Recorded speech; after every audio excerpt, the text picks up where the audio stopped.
Hello everyone, this is me again, your Hindi teacher. Now we are going to start from this chapter from previous part. Previous part में मैंने आपको बताया था सत्साहस का अर्थ किसे कहते हैं, यानी अच्छी नीति से किया गया साहस, दूसरों की भलाई के लिए किया गया साहस सत्साहस कहलाता है।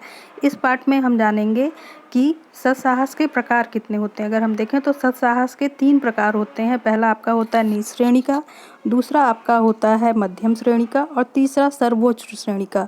ये श्रेणियाँ बांटी गई हैं मन के इच्छाओं के अनुसार, यानी मन में जो इच्छाएं होती हैं वो अगर अच्छी हैं तो वो मध्यम श्रेणी या उच्च श्रेणी की होती हैं, और जो सबसे नीच श्रेणी की होती है इसका अर्थ ये होता है जब व्यक्ति के मन में दूसरों को कष्ट पहुंचाने का भाव होता है, दूसरों को परेशान करने का भाव होता है, तो ये श्रेणी नीच श्रेणी की साहस कहा जाता है। ये श्रेणी सबसे नीचे आती है।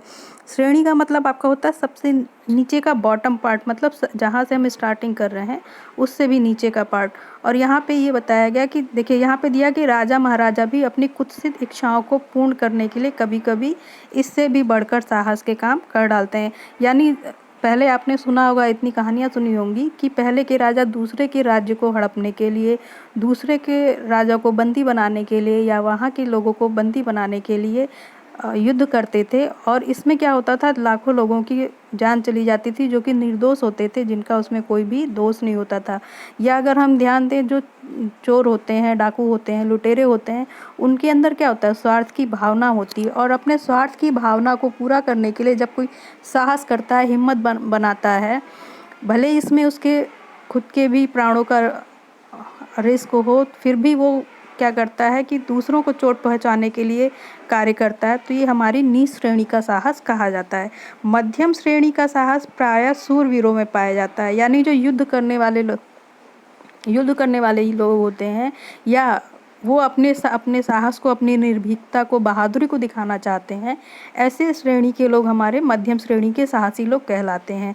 और इसमें स्वार्थहीनता तो नहीं होती है, लेकिन इनमें ज्ञान की कमी होती है। यानी वो अपने बहादुरी को दिखाने के लिए ये नहीं सोचते हैं कि अगर मैं ये कार्य कर रहा हूँ तो इसमें किसका भला होना है, या कहीं इसमें मेरे ही खुद को भी तो चोट लगने की संभावना नहीं है। जैसे कि बच्चे जब खेल खेलते हैं तो क्या करते हैं, एक दूसरे को बहादुरी दिखाने के लिए चैलेंज करते हैं, और चैलेंज करने के लिए कोई कहता है कि दूसरे माले से कूद जाओ तो मैं जानूंगा तुम बहुत बहादुर हो, और क्या करता है वो बच्चा बहकावे में आकर कि मैं बहुत बहादुर हूँ, दूसरे माले से कूद जाता है और अब उसके पैर टूट जाते हैं।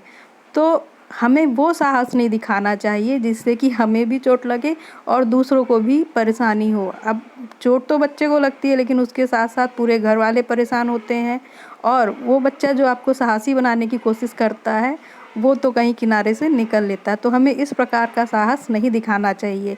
इसके साथ अगर आपको कोई बहादुरी दिखाने को कह रहा है तो उसके पीछे आपको लॉजिक लगाना चाहिए कि वो किसकी भलाई के लिए कह रहा है। कहीं ऐसा तो नहीं कि बाद में मेरा मजाक उड़ाएगा कि मैंने तो उसको वहाँ से गिरा दिया, मैंने तो कहा कूद जाओ और वो कूद गया। तो इस प्रकार का साहस कभी भी नहीं दिखाना चाहिए। सबसे उत्तम श्रेणी का साहस वो होता है जिसमें कि आप क्या करते हैं, इसमें हृदय की पवित्रता होती है, उदारता और चरित्र की दृढ़ता होती है। यानी हमारा मन पूरी तरीके से पवित्र होता है, हमारे अंदर दयालुता होती है और हमारा चरित्र दृढ़ होता है, मजबूत होता है। यानी हम किसी के बहकावे में आकर कोई काम नहीं करते, और हमें पता होता है कि जो काम हम कर रहे हैं वो हमारे भलाई के लिए, संसार की भलाई के लिए है, और ये दूसरे लोगों के लिए प्रेरणा का स्रोत बनेगा। और इसका सबसे अच्छा उदाहरण हम देख सकते हैं जो हमारे सिपाही होते हैं। अगर हम कहें तो सिपाहियों का देश की रक्षा करने में कोई भी स्वार्थ नहीं होता है। वो अपनी जान पर खेलते हैं, अपने परिवार को दूर छोड़कर आते हैं, और क्या करते हैं कि बिना किसी रिटर्न के अभिलाषा के, यानी उनको कुछ उसके बदले मिले ऐसे भी उनके अंदर कोई भी अभिलाषा नहीं होती है। इस चीज़ को ध्यान में रखते हुए भी वो देश की सेवा करते हैं। तो ये देश सेवा ही हमारी उच्च कोटि की सेवा कही जाती है, या इस उच्च कोटि का साहस कहा जा सकता है। अगर आपने श्रवण कुमार की कहानी सुनी होगी तो आपको पता होगी कि श्रवण कुमार के माता पिता अंधे थे, लेकिन माता पिता की सेवा भाव ने उसके अंदर इतना साहस दिया कि वो दोनों लोगों को कांवर पे बैठाकर चारों धाम की यात्रा करवाने के लिए ले गया। तो इस तरह की चीज़ें हमारे लिए, इस तरह के जो कहानियाँ होती हैं, इस तरह का व्यक्तित्व होता है, वो हमारे लिए उदाहरण बनते हैं, हमारे लिए प्रेरणा बनते हैं, और हम सही कार्य करने के लिए अग्रसर होते हैं तो हमें हमेशा यही कोशिश करना चाहिए कि हम ऐसे महापुरुषों की कहानियाँ पढ़ें या ऐसे लोगों से मिलें जो हमें अच्छा साहस करने के लिए, संसार की भलाई करने के लिए, परिवार की भलाई करने के लिए उत्साहित करें, ना कि हमें गलत रास्ते की तरफ ले जाने के लिए प्रेरित करें।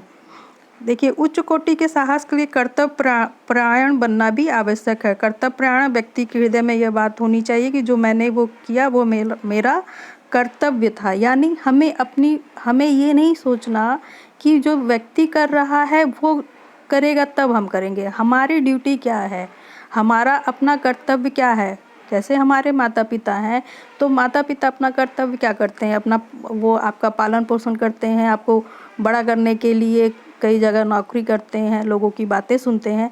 तो उसके बदले में हमारा कर्तव्य क्या बनता है, हमारा कर्तव्य बनता है कि हम अनुशासन में रहें, हम समय से उठें, समय से कार्य करें, उनको सम्मान दें और कभी भी उनको ऐसा कार्य ना करें जिससे उन्हें कोई अपमानित कर सके। ये हमारे कर्तव्य हैं।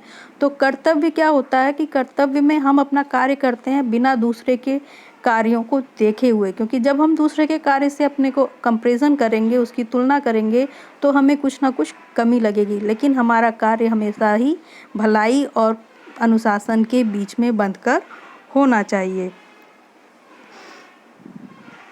अब देखिए, इसके बाद इसमें दिया है कि साहसी व्यक्ति में एक गुप्त शक्ति होती है जिसके बल से वह दूसरे मनुष्य को दुख से बचाने के लिए प्राण तक देने को प्रस्तुत हो जाता है। धर्म, देश, जाति और परिवार वालों के लिए ही नहीं किंतु संकट में पड़े हुए अपरिचित व्यक्ति की सहायता भी उसी शक्ति की प्रेरणा से हमें संकटों का सामना करने को तैयार करता है। यानी जब हमारे अंदर सत्साहस होता है, दूसरों के लिए भलाई करने का साहस होता है, तो हम एक अपरिचित व्यक्ति की भी सहायता करते हैं। इसका मतलब ये नहीं है कि मतलब कोई अगर जब जानबूझ के सड़क पर दौड़ रहा है, उसको पता है कि गाड़ियाँ आ रही हैं और हमें चोट लग सकती है, तो ये तो उसकी बेवकूफ़ी है। बेवकूफ़ी में ध्यान आपको उसका साथ नहीं देना है। लेकिन आप देखते हैं कि ऐसे बहुत से कार्य किए होंगे बच्चों ने कि आपके घर के पास कोई छोटा सा आपका डॉगी का पपी होगा तो आप उसको घर पे उठा के लाए होंगे और मम्मी से या पापा से जिद किया होगा कि इसको घर में रख लें। तो एक छोटे से जीव की सहायता करना और उसको रखना, उसका पालन पोषण करना, उसकी देखभाल करना भी एक हमारे अंदर का सत्साहस कहलाता है। यानी जब हम अच्छे काम करने के लिए दूसरों से, अपने बड़ों से तर्क कर सकें, अनुशासन में बंध कर तर्क कर सकें, तो वो हमारा सत्साहस कहलाता है। सत्साहस के लिए अवसर की राह देखने की आवश्यकता नहीं है, क्योंकि सत्साहस दिखाने का अवसर प्रत्येक मनुष्य के जीवन में पल पल आया करता है। देश, काल और कर्तव्य का विचार करना चाहिए और स्वार्थ रहित होकर साहस ना छोड़ते हुए कर्तव्यपरायण बनने का प्रयत्न करना चाहिए। और यहाँ पे लास्ट में कहा गया कि सत्साहस, अपना साहस, हिम्मत दिखाने के लिए आपको कोई बहुत बड़े अवसर की ज़रूरत नहीं है कि आप कोई स्टंट करेंगे, आप बाईसाइकिल को घुमाएंगे, साइकिल को घुमाएंगे, तभी आप सत्साहसी कहलाएंगे। नहीं, सत्साहस करने का अवसर हमारे पास प्रतिपल आता है और इसे देखने की क्षमता हमारे अंदर होनी चाहिए। जैसे कोई गरीब व्यक्ति है, उसके पास खाने को कुछ नहीं, तो आप अपने घर से 2 रोटी ले जाके दे सकते हैं। या कोई अंधा व्यक्ति जो सड़क नहीं पार कर पा रहा है, आप उसको सड़क पार करवा सकते हैं।